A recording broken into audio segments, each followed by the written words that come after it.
Irreverent, entertaining, cool. You're listening to LA Talk Radio.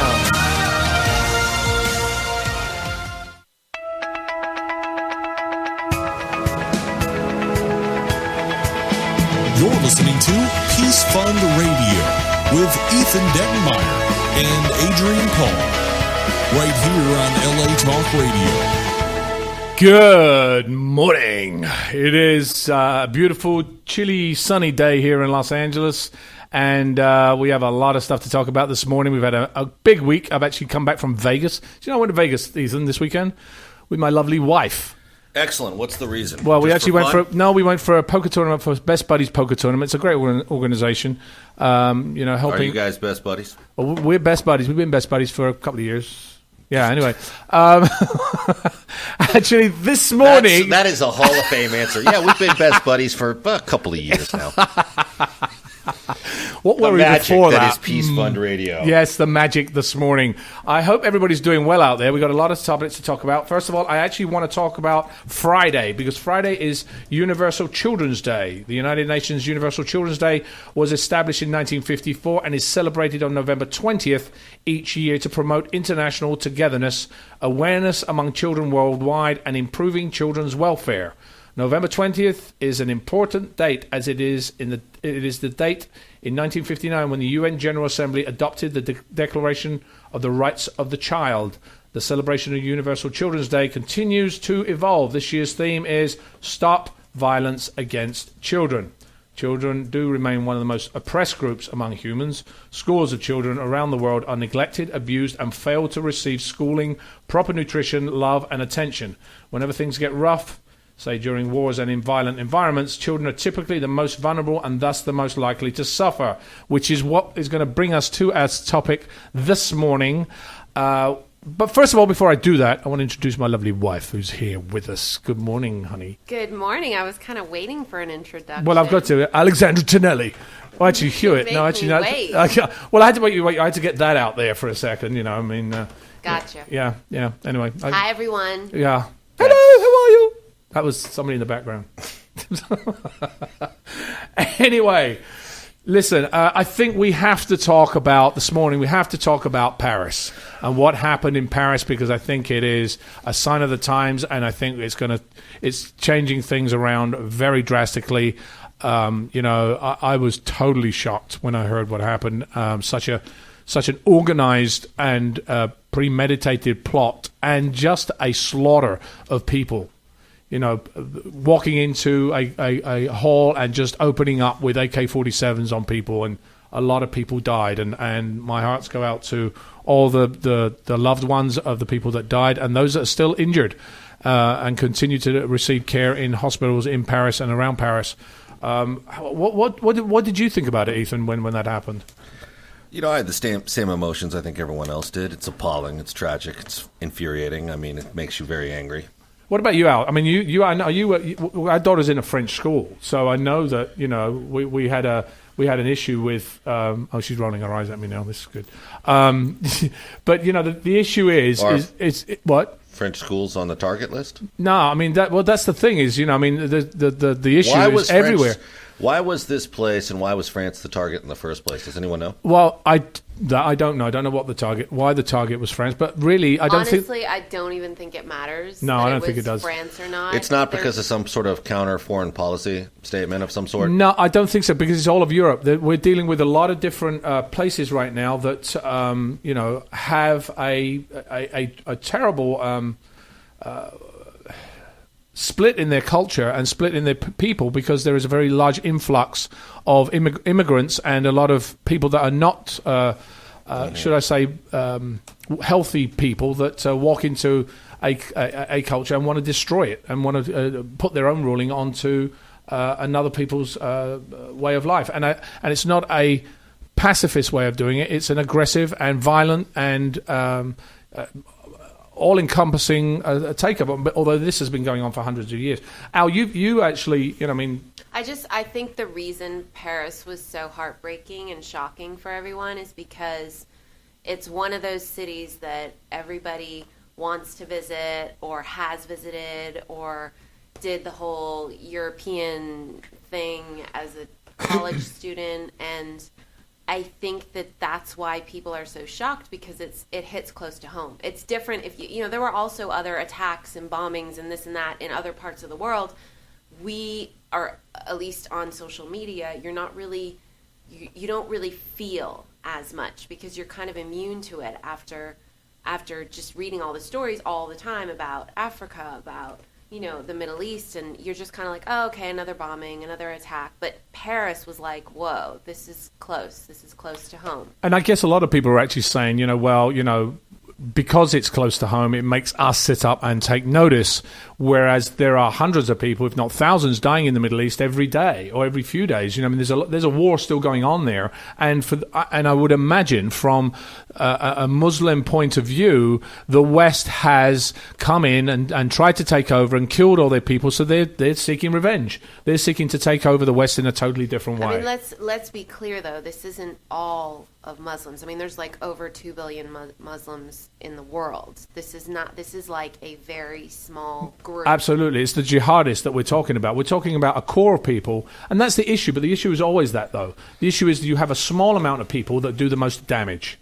Same thing happened in World War II. It was a small group that started off, and because of the political things and because the time was right, they were able to take over and change other people that were not of that mindset.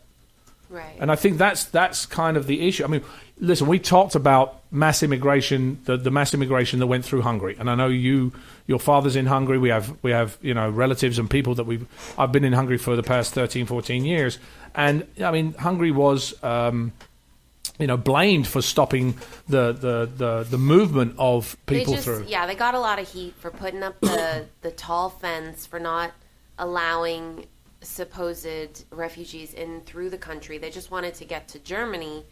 But now, you know, I hope that everyone sort of sees, like, it wasn't about not letting the refugees and the poor kids and the families in. It wasn't about that. It was just letting people in with no paperwork. I think that needs to be sorted out. So they were welcoming people in, as far as I saw, you know, the local news. I was kind of following that, and I speak the language, and I have a lot of friends and family there, so they were letting people in. It's just they were letting people in who could show paperwork or who wanted to be process paperwork, so that they could see who these people are.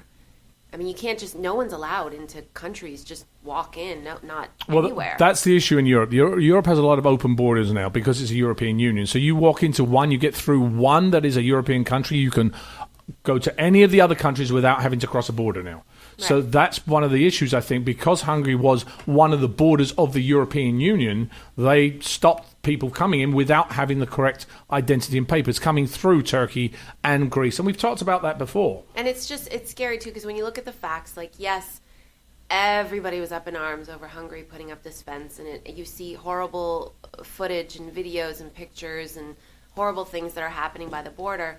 On the other side, they're not showing, you know, that the majority of the people trying to cross the border are not young families. Yes, there were families and children and young moms, but the majority of them are men in their 20s. And I'm not saying that they're all terrorists, obviously, but people can't just go into a country without paperwork and not show who they are and where they came from. And well, the dilemma becomes, how do you show humanity towards a legitimate refugee while vetting out who could be the potential threat, and how do you do it without giving the terrorists the victory they really want, which is not so much gained in the action of battle or some sort of hostile act like in Paris, but gained by you curtailing your freedoms, changing your way of life, and all those things that go with it. That's what the terrorists actually celebrate, is things like the Patriot Act. Correct. That's their victory, and that's the agenda. But I mean, you have to also understand that this was not the only attack that's happened in Paris. You know, and Beirut also, we should point out. Beirut. Right, Beirut has another one. I mean, it's happening everywhere. I mean, now we have the Russians involved. The Russians are saying, because of the airliner that was brought over, the Egyptian airliner that was brought down, the Russian airline was brought down, they now have gotten involved. So, I mean, I think it's time that a lot of countries wake up and look at the issue and say, okay, this is not just an isolated Middle Eastern issue. It's a world issue, because we're talking about what you just said, curtailing freedom. and curtailing people's rights to do certain things. In France, for instance, right now, in 2015, there was an attack on an American-owned chemical factory near Lyon in June, and 2 in January in 2015 when 12 people were killed at the satirical news outlet Charlie Hebdo. And then days later, 4 hostages were killed at a kosher supermarket. So it's not just an isolated incident. This is just the biggest one. And that's what we have to sort of see, that this is a constant thing. Now, with the arrival of so many immigrants coming in, the issue is how do you stop the people coming in that are legitimate and those that are not? The 2 largest Muslim populations among the European Union members is Germany and France. And Germany and France are both the countries right now that are finding a huge problem. The most powerful leader in Europe, Chancellor Angela Merkel, made a colossal blunder this year when she said Germany would waive normal border protocols and accept 800,000 refugees this year alone in response to the humanitarian crisis in Syria. And I'm going to get to why that is, I think. There's a reason why this happens. But inevitably, this unleashed a wave of humanity, mostly from Syria, and Germany has since rescinded Merkel's open door policy, but the influx has continued largely unabated. Hundreds of arson attacks against refugee housing are reported to have taken place in Germany this year. The shockwaves from the influx is causing a widespread perception in Europe that the Muslim world is exporting its problems, creating huge welfare costs, social tensions, and importing Muslim extremism. Now, I to a degree, that is true. But as you said, Al, you've got to look at it that it's not just those people. But again, who stands up and to these people once they get into a country? How does it affect the social? Because when you do have issues in the country, you're putting a strain not only on the economics of the country, but on the social welfare of the country, the healthcare systems, the children's schooling systems. That all changes. It changes everything about that country or that town. How do we stop that? How do we address it? I don't know about stopping it, but how do we address it? I don't think there's any easy answer to that. I do think that everything just needs to kind of calm down a bit. And, the killing, the war, the bloodshed, just from all parties has to stop. Like, this is obviously not working. It's not going to stop. It's not going to stop. Why would it stop?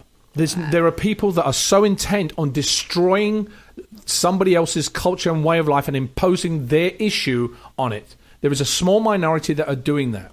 In Germany, for instance, right now, the German Muslim population, propelled by a wave of migration, which is unprecedented since the Second World War, I might add, represents a demographic shift of epic proportions, one that critics of the country's open-door immigration policy warn that will change the face of Germany forever. I don't mind a population changing. I think that's the part of evolution. But does it restrict the rights of others? That's what I think is the issue. Don't you think they know that? Don't you think they have an idea if it's going to restrict their rights? Who's they? Germany. Who's they? Germany or German people? Government. The German government usually has some sort of plan in place. A German citizen won't walk to the coffee shop without a strategy in his head. Yeah, I honestly don't think anybody saw this coming. The attack or the wave of immigrants? Not the attack. The wave of the immigrants and just all, like, they thought, okay, we'll open our borders and we'll help a couple out. And now it's just, it's pretty bad over there. They're saying that security concerns, Islamic radicals are almost certainly trying to enter Germany disguised as refugees. We've just talked about that. I think every intelligence agency in the world will tell you that. Yeah, right. And they say that the surge in Muslim immigration will accelerate the Islamization of Germany, a process that is well underway right now, by the way. Just so that you guys know, Islamic Sharia law, which basically restricts the rights of a lot of people, with Sharia courts. There are courts of Sharia law operating in all of Germany's big cities right now. This parallel justice system is undermining the rule of law in Germany. Government officials are powerless to do anything about it. So how do you? What are you reading there? This is basically the truth. The fact that was. Yeah, but what's the source? I'd like to read that. I want to look at that. Well, actually, ask Bev. Actually, Bev Shahara can actually text in or say where the source of this came from. because there's details there that I think we need to know. Like, is that something that obviously is not operating with the sanction from the German government?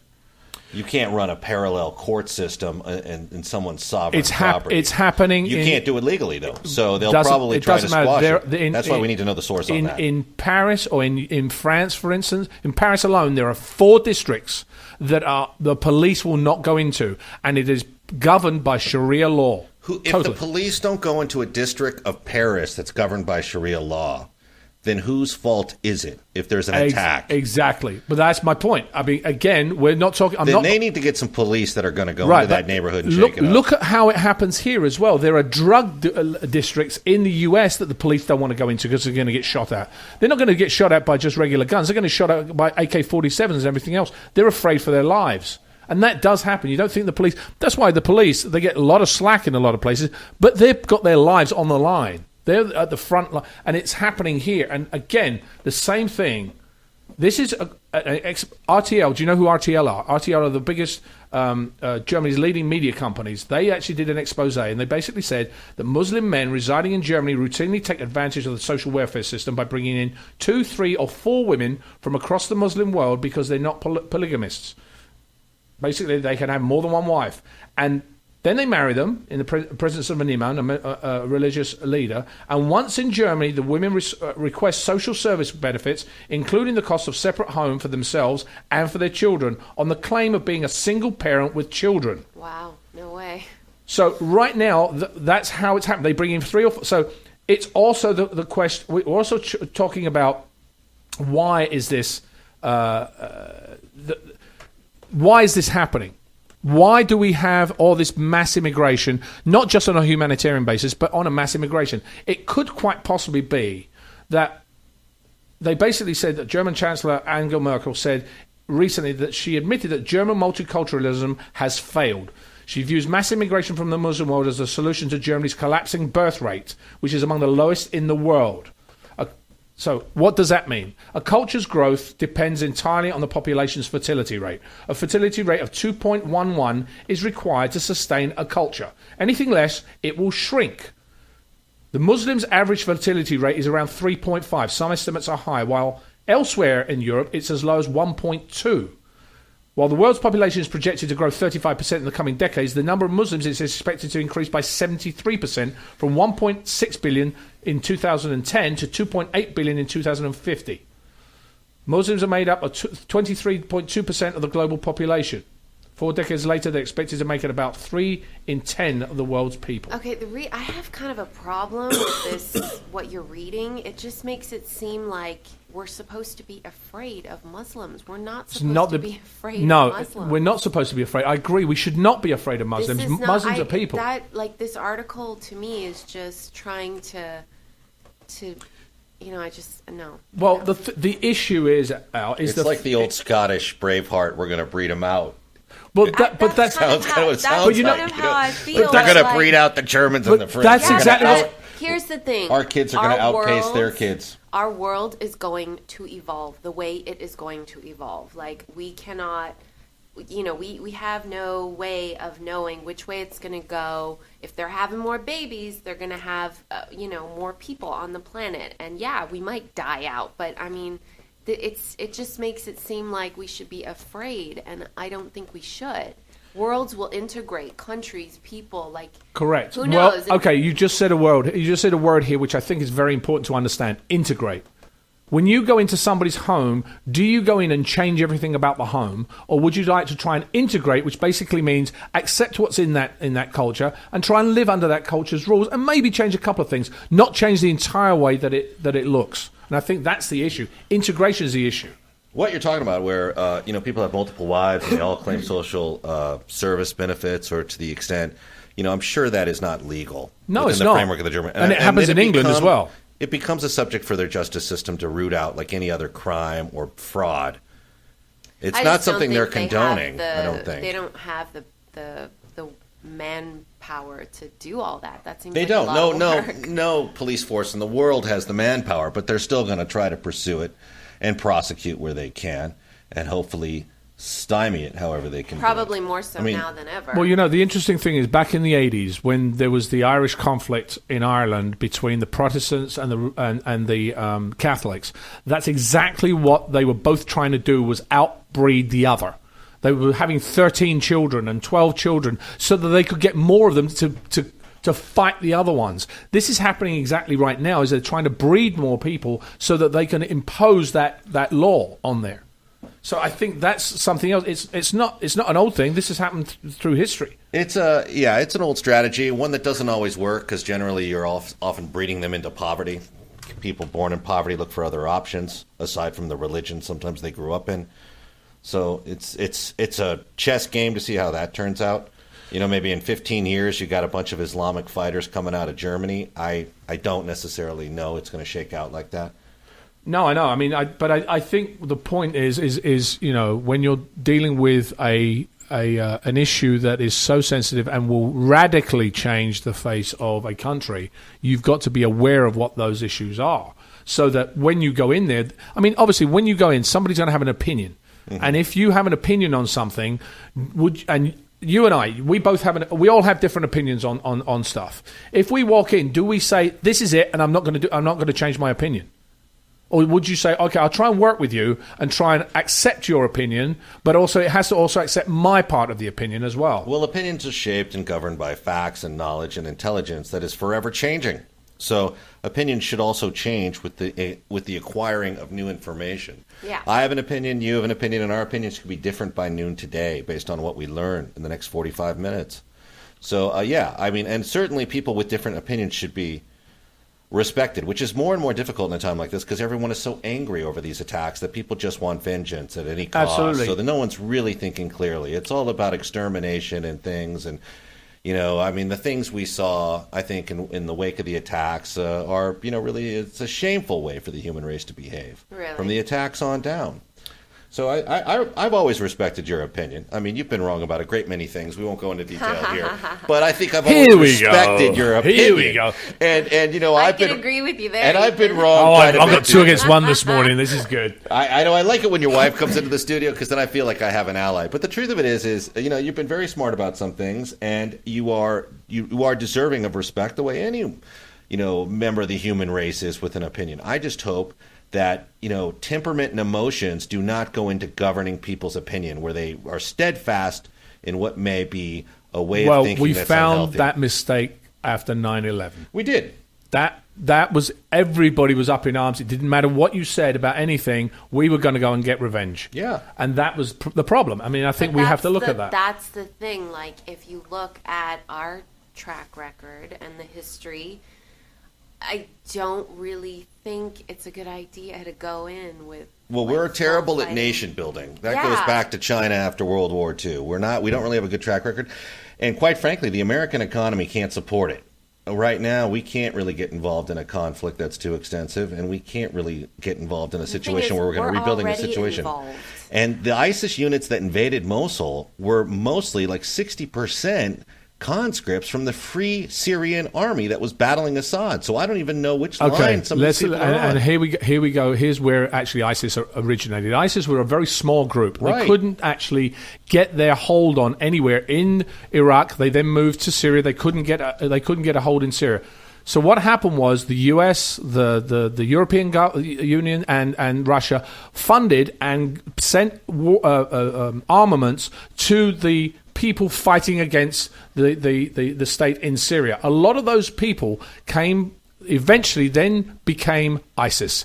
They got the money, they got the funding, they then went back into Iraq with those weapons, and then took over all the weapons and the things that the US had left in Iraq, and now have machine guns, anti-tank missiles, etc. Everything and else. A pretty aggressive social media campaign. Exactly. Conscription of funds. But here's the thing: an ISIS fighter gets $700 a month, and a member of the Iraqi military gets $300. So my feeling is, can you go after and stop the funding? There you go. Without putting anyone on the ground that's going to cost us money. And I don't know, I've got maybe a C or D grade average in foreign policy. But with the confusion in Syria and the Russians there, I think this is all getting really sketchy and out of hand. And my feeling is let the Russians handle it. We'll be making an edit there. Sorry, you get no. That's no, but it is. It's not the just real passion from us Sundays. But this is okay. But that's the issue. The issue you've got to talk about is all these facts. It's not just one fact. It's not the end. You're not putting a bandage, a plaster on a little cut. You need to go in there and surgically, adjust what the problem is. I totally agree with that. And it comes from many different facets. I mean, all the things we were hearing after this horrible situation in Paris, and we're all in agreement that it's god awful, but is we got to invade, we got to bomb, and quite frankly, the American economy is not going to support it. No, I don't think it can. We're already teetering. We're already bankrupt, to be honest with you. We're kind of living in a myth financially. But honestly, that solves nothing, and the most vulnerable and the ones that are affected in these situations are the kids. Exactly. Yeah, I agree. Exactly, because then it takes it. It's not going to work. Yeah, I literally wake up every morning and I look into my kids' eyes and I'm like, wow, aren't you lucky? There are kids not knowing if they're going to wake up the next morning, if their house is going to be bombed, if their parents are going to still be alive. I can't even imagine my kids having those kinds of fears. Well, the fact that you're able to identify with that is part of what makes the two of you so special, because in a complete vibe of hostility, anger, and revenge, most people lose track of that there's kids literally running for their lives down there, and they should be helped. And I think, Adrian, that is part of your message. You do want to help the right people, of course, as you always have. I think the question you're asking is, how do we actually do it without increasing the risk of more violence? And is this whole situation in Germany going to transpire and increase the level of violence in a decade, 2 decades? I mean, you hit the nail right on the head there. If I could take a magic wand and do exactly that, be done. That's the thing. I don't know how you do that. I don't know if you can do that. You were just talking about a minute ago. This is interesting because news reports about crime involving newly arrived Muslim immigrants and young women being warned by European authorities to wear modest clothing have changed public discourse. The main political parties and the mainstream media in Europe both tried to put a lid on the stories, which reflect poorly on these new arrivals because it paints them all with the same brush. And they've now lost control of the debate because it's shifted en masse to social media. Mm-hmm. And this is what you were talking about a minute ago, where ISIS and that have a huge social media presence and have put it out there.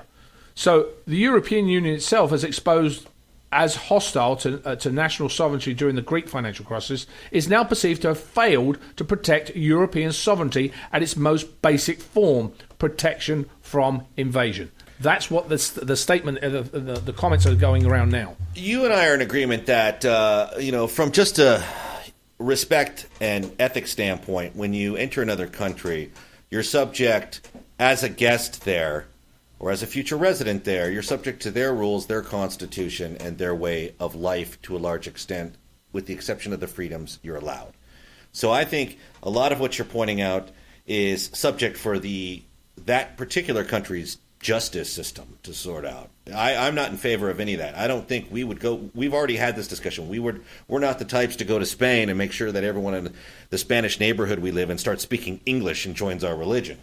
And I think it's good, that applies to everybody. I just think, but respect isn't. I think people are entitled to respect. Yeah, and I think there are some people who maybe have not traveled a lot, or maybe they don't have these kinds of global influences, and they live a very narrow-minded life. Now that goes for every culture, for every country, and I think that it's like a growing amount of people who see the world as one. Like, we're all in this together. Yeah. We need to show each other love and humanity and somehow come to a way of living happily. And with social media being even more dominant right now, and just it's so out there, everybody has access to it. You're absolutely correct. But when you have a people indoctrinizing children to think a different way, they're going to be the next population that is actually going to be thinking the same way as they do now. That's the issue. You're now trying to say we've got to give love, and yes, we do. How much hatred these young adults must have in order for them to go into a room and start killing people. Well, not only that, blow themselves up too. Where does that come from? That has to be. I mean, someone's not showing them the right kind of love. That's absolutely true. They're not. But nobody's denying that fact. But the fact is that there are people, and remember, ISIS is not ISIS is not basically a Muslim religion. They are a political movement. I think that is very important that people understand that. It's and a political movement. You said that because it is important to make a distinction between the two. Correct. And that's why you cannot paint all Muslims the same. I'm saying you've got to really identify these people and stop them from doing what they're doing, which is spreading that hate. I mean, I had that discussion this morning. The biggest terrorist attack on U.S. soil prior to 9/11 was Oklahoma City by a Christian named Timothy McVeigh. Right. Same with the Batman shooting in Aurora, Colorado, Sandy Hook. Those were all perpetrated by people who actually went to church regularly. But they don't define us as Christians or as Americans. Right? And it's important, I think, everyone remembers that. Yeah, well, that's the thing. Like, when there's some big shooting, it's done by a crazy person. It's not necessarily done by, he was a Christian, or it's not a religious thing, but when it's the other way around, it's, oh my gosh, he's Muslim. Mm-hmm. And so I think there's this huge effort to scare people. And I mean, yes, the events are scary and ISIS is scary, but when you look at Muslims and them as a whole, this should be separate. I just refuse to live in fear. I'm part of it. Absolutely, but you're not living in a society. If you're a Christian, remember, in places like Syria, there are Christians in Syria who have been killed by their neighbors who are Muslim and think that they were their friends before, just because of their religion or their point of view. They're killed because they don't believe. So that's a very narrow-minded view. Absolutely. Like, if somehow there's a way to get in there and just re-educate and love, and I don't know if that's even possible. You've said everything the way a mother could and would say it and feel it, and you're right. These kids are product of environment, as we all are to a certain extent, household and surrounding environment together. And sometimes, if it's going to be a negative enforcement, then this is what you get, unfortunately. The actually interesting thing is, because I'm reading something here, it says basically immigration serves as a safety valve, dumping radicals and shiftless young men into European societies that they quickly come to despise. If that valve was suddenly turned off, half the Muslim countries would collapse or reform. There's possibly a link of both. Immigration, however, turns their religious and social problems into our problems and eventually our destruction. Meanwhile, the perception of an unstoppable rising Muslim population tide panics politicians and causes them to throw up their hands in surrender before they've even seriously addressed the problem. I think I guess that's a narrow-minded way of looking at it. I mean, but that, in a sense, is also true, because the politicians are the ones that are governing the laws in the different countries, in Germany, in England, in France, in Italy, in Hungary. I mean, for instance, Orban, which is obviously you know who Orban is. He recently just where is it? I'm just looking for his statement. He actually put a statement out regarding. He basically said how a year ago we would not have been thought of actually having this thing where we couldn't protect our borders. And I think we just, as you said, got blindsided by the fact of what was actually happening.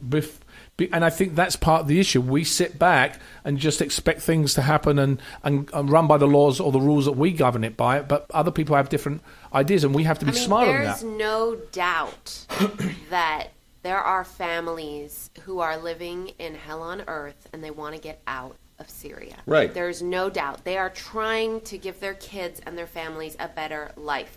But infiltrated in those immigrants and those people trying to cross the border are people that could potentially harm us. So it's kind of like, you want to be able to save the people who genuinely need it. But on the other hand, you want to stop the criminals and the really scary people of the world. I don't know how to do that. I don't think there's any exactly. solution. There's probably not. It's probably a question of manpower and logistics. I don't see how you can do it. You were absolutely right. Some should be given safe haven, and others shouldn't. So what's the solution? I mean, it's interesting. But now I don't even know where the safe haven is. I mean, for example, like the States now has there's a bunch of people that have voted against having these immigrants in their states.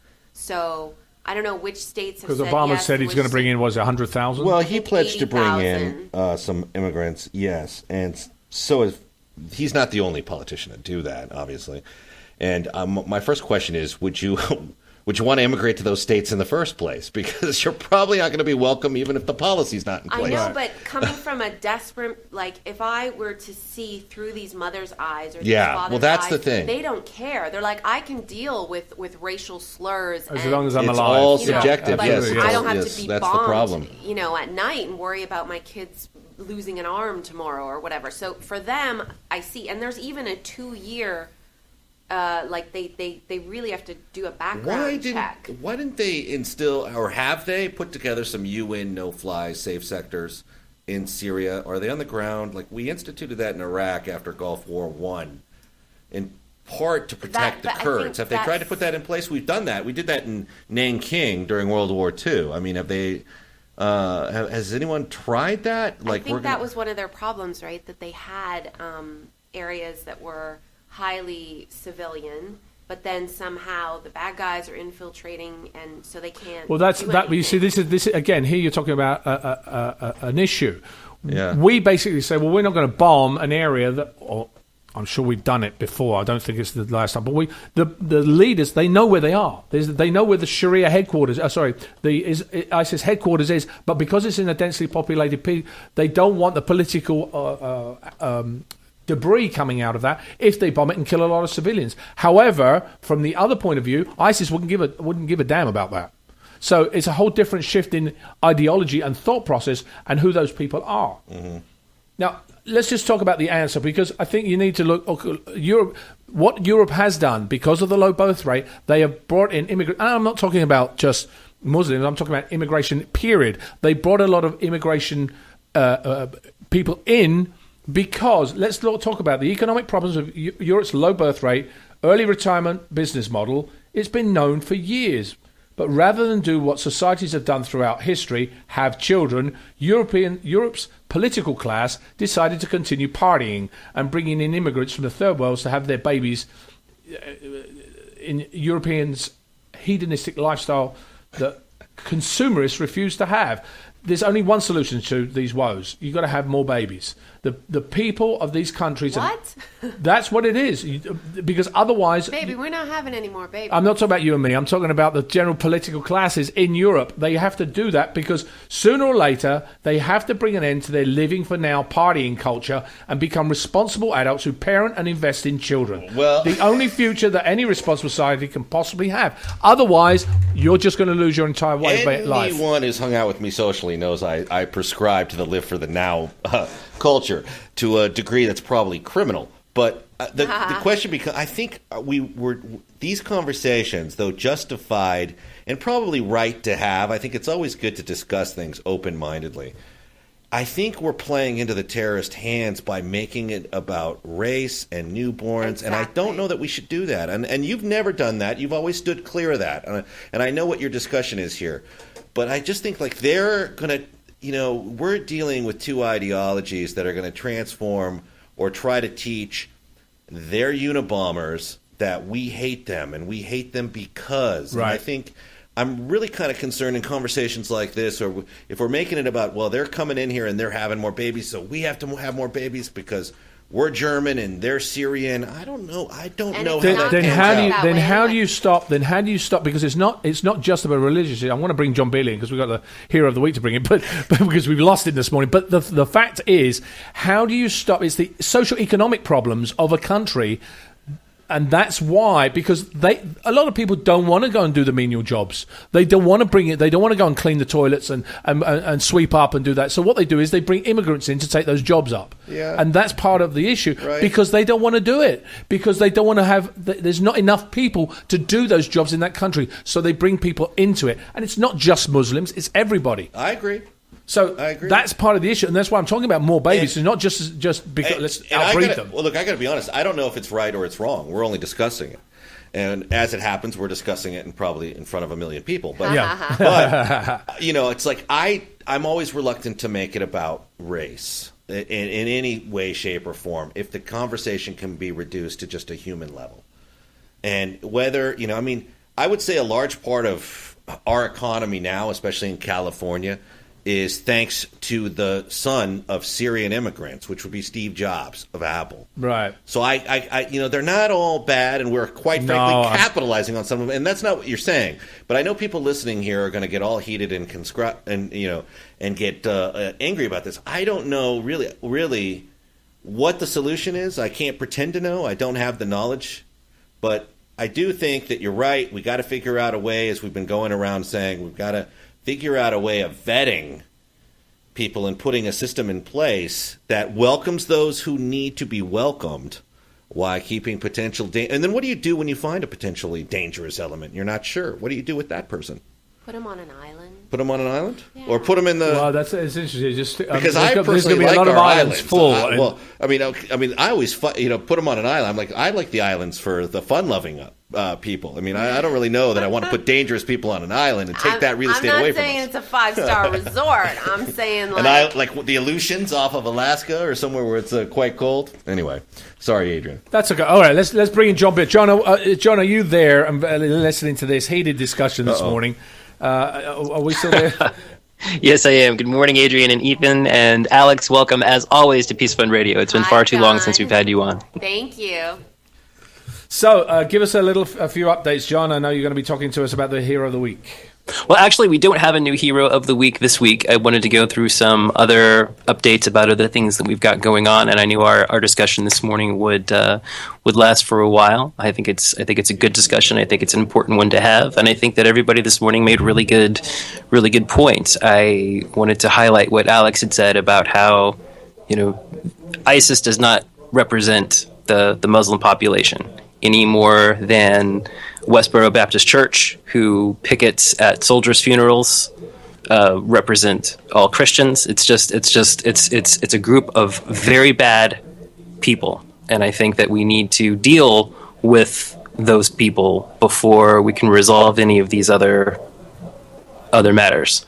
And Ethan also brought up an important point too at the top of the hour. Where is that balance between humanity and security? And I think it is vital that we sort that out very quickly. Otherwise, no one is going to feel safe. The refugees who are coming into these countries, they're fleeing a dangerous situation. They're going to feel like they're being put into a new situation that's just as dangerous in different ways. At the same time, you've got people who are worried about Syrian refugees coming into the communities because of what's going on in Europe right now. German police in Hanover yesterday said, don't walk around in large groups because it makes you a bigger target for terrorists. We can't have that kind of thing just go without some sort of solution to it. And I think we really need to get something in place to be able. I'm not sure what that answer is, but there needs to be some sort of vetting process in place to help process these people who are good more quickly and weed out the ones who are bad. There was a gentleman in Louisiana, a refugee, who was placed with a family by Catholic Charities in Louisiana, and he disappeared. And he was gone for a couple of days until the Louisiana State Police finally figured out that he had left for Washington, D.C., and as far as they know, he's still unaccounted for. And Catholic Charities is taking a lot of heat for this, but they're just a charity who's trying to help somebody out. They don't have the means to track these people, and there needs to be something in place, I think, to do that. Any thoughts on any of that? A lot of thoughts actually. Yeah, do they know for sure he was going to hurt someone, or they don't know? I also think it might be a healthy thing, based on what John said, to switch the dialogue from one of fear to one of confidence. Instead of saying threat condition red, you should be afraid of this, this, and this. Reassure people that you've got the wherewithal and the fortitude to solve this problem and handle this. I don't think, be afraid. Don't walk in large groups. That's exactly what the terrorists want. It's exactly. The dialogue needs to change. Like, we're going to go after these guys and we're going to square it, but we're going to square it with who's got it coming. But that's the interesting thing is how do you do that in the country now that these people have come into, and in England has exactly the same issue. There are places that have there are places that the police do not go into, and I think you have to actually address the issue as the people that are causing this issue have to be deported or taken out of the equation. Because if you don't, you've got to cut off the head of the snake to really to get to it. I agree. Look, we all want the bad guys caught. I'm going to get a lot of hate mail for this, but is it wrong for a politician to take a stand and say, look, if you are a refugee fleeing war from Syria and of Muslim descent, we will help you find safety. No, because that's if you're the point. legitimate. No, yes, exactly. I agree with you totally. But if you are coming here to make trouble, you will regret it. I mean, can we start changing the dialogue? And I think we need to take a hard line. Boko Haram, the same group that took 200 schoolgirls last year. Yesterday, they blew up 37 people and injured 80 others in Nigeria, and they have sworn allegiance to ISIS. They are basically the West African wing of ISIS. And why do they do what they do? A, because they want to. B, because they can. These guys are allowed to take and rape little girls, and they just do it without anyone stepping in and saying that this is wrong. I feel like if I am the leader of a foreign country or of a major world power, I'm going to say, hey, Nigerian government, we've got our best troops ready right now, loaded, locked, and ready to rock. Let us on your soil. We'll take care of this problem. Yeah, but the issue, John, is not as simple as you make it, because they don't run. They're living in jungles and in places that are impenetrable. That you actually have. You probably will be able to get them eventually, but to do that will cost a lot of manpower and a lot of money. And I don't know whether some nations are willing to go into a different place like Nigeria to solve that problem. They're basically saying it's your problem, fix it. But the Nigerian government probably can't, because there's a lot of corruption and different things. Tons of corruption, absolutely, and I totally agree with that. But every day that we let these groups continue to make these threats. The New York Times back in August had this huge expose. It's horrific about how ISIS has basically weaponized sexual assault against women and little girls. They have a handbook for it. They literally have a handbook for sexual assault against children. And we're just letting it go. That's anything new. I think terrorists have always been barbaric in that regard. They have, but I just feel like we need to take a harder stand and let these groups know that this isn't going to be but John, take all the money we were going to spend on weapons and drop a bunch of Xboxes into Syria and get them all preoccupied. I've said that before. Give them something to do. Yeah, but they don't have an internet. So maybe we could build a couple cell towers. I don't know. It'd be a lot cheaper than the arms. Well, that is true. I mean, and you don't solve things. Some people say you've got to go in and blow up more people, but I don't think that's the fact. You have to surgically remove those people that are the issue, or, as Alex was saying, change the hearts and minds of people to a different way of being. Agreed. I mean, you cannot change it by force. You have to change it by actually indoctrinating into that culture and changing their hearts and minds. It's the people inside that will change it. It's not people from outside that will do it. Right. And I think that's why we need to again find that line between humanity and security and start acting on it as soon as we can, because it's we just don't want to see more situations like what happened in France. I did want to throw out there that if you go to givingtuesday.org, you can read about Giving Tuesday's current contest. You can write an essay about a charity that has affected you, that has inspired you. We'd love for you to write one about the Peace Fund. Several winners will win prizes up to a $500 gift card for yourself and a $5,000 grant for the charity that you wrote about in your essay. You can check that out at givingtuesday.org. And would also like to remind everybody about our current fundraiser for this being National Epilepsy Month. We are working to help support a young lady named Livy Scheinman. Actually, John, I want to stop you there. I think we've funded her. We've done it already. Okay, great. She's done. So we're going on to the next one, which will be, and I want to announce this right now, coming in December and January, we will be giving away 100 Surfaces from Microsoft.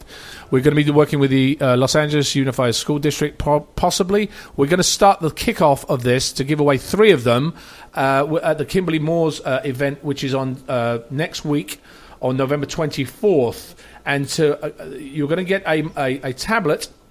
You've got to follow on Instagram Kimberly Moore 51 and at the Peace Fund. And you repost this invitation, and there's an invitation that will be put out there. Hashtag Kimberly Moore Foundation, hashtag Peace Fund Radio, and you will be entered and picked out on that date to win a Microsoft Surface. We will then be bringing in next coming month. We'll be talking all about education. We'll be giving away more more Surfaces in December, and then we're going to be doing our large giveaway to certain schools in the Los Angeles district, and we'll be bringing you that information in the next 2 weeks. By the way, in another 2 weeks, we're going to be 3 years doing Peace Farm Radio. I just thought I might mention that. Amazing. It's going to be very interesting. Al, thank you very much for joining us this morning. I know it's a very interesting conversation that you were brought into. And, John, thank you for bringing us that. For Absolutely. The rest of you out there, thank you for listening. We will obviously next week bring you a lot of stuff. Look at November 24th. We'll have stuff on our social media regarding that event. And I will also be bringing you more information next week about our coming competition. In closing, I want to close this because this is a very heated subject this morning. I want to leave it with not hate but with love. And I want to again quote my yoga teacher because I think I love this statement. Chapel Westlake, I think she has a very good statement, and I think it ends with, may you continue to see the beauty within yourselves and in others. May you have the courage to speak your own truths. And should your hearts ever be broken, with God's grace, may you have the wisdom to keep them open and love deeply. This is Adrian Paul and Ethan Dettenmaier. We'll talk to you again.